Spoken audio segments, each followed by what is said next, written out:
Everyone, my name is Andre Daniel Soroinsong. Today I will explain about electrical engineering. First, pliers. Pliers are one of the equipment that is often used in workshop.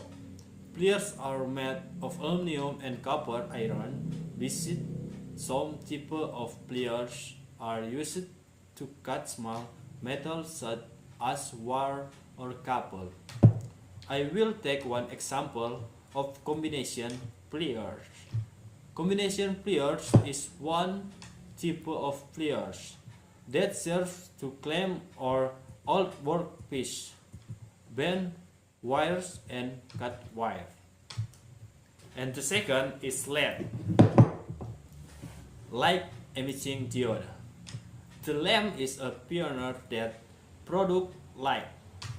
The light was first discovered by Sir Joseph William Swan. Vision of light as lighting is at night or in the dark condition. I will take the example of a lamp that is an LED lamp. This LED lamp is a product of LED, light emitting diode, arranged into a lamp.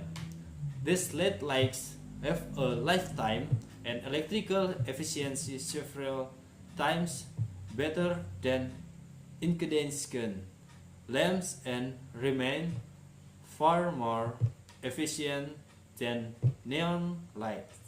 Thank you.